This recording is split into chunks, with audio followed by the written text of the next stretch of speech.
受到三道二风台甲东北季风的影响，和北台湾鸡笼的货量是创下历史新高，各地拢有传出土石崩落的灾情。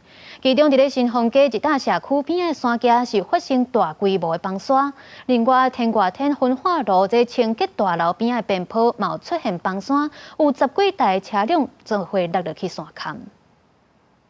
很恐怖整个崩下来了。为出楼尾顶看新丰街顶悬的社区边啊，走山的山坎，抱起来张小姐一直讲真恐怖。伊甲先生拢伫台北上班，因为出外交通受阻，也惊有新的灾情发生，只好请假伫厝照顾囡仔。他们还不懂，可是看起来就会觉得替他们担心啊，自己也会担心安全。遐4点的时，向阳嘣一声就大声的。 嘿，啊，就叫阮出来阳台看的时，哇，就规个山拢变安尼啊，大一栋。哦，大一栋。嘿啊，所以阮惊死啊，向阳精神。因为山土风台和鸡笼货量从设站了后，78年来新纪录，超大的大水河也互各地出现土石出落去的灾情。不过，市府宣布鸡笼测试上班上课，未少人爱面对灾情善后、交通受阻等等的不方便是真生气。是不是因为天气气候这个变化或极端气候的关系？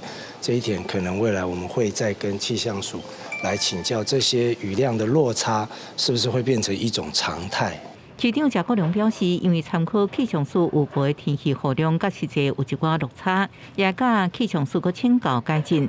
伊透早也到发生山坎走山的市区来巡视，为改善交通拍卡的情形，当地社区管委会加善心开放社区道路，协助疏导交通。我们丁里长有打电话来，我想说大家方便邻里，大家可以出门这样子。方便，没办法，你出不去了，你必须要绕回到62快速道路去。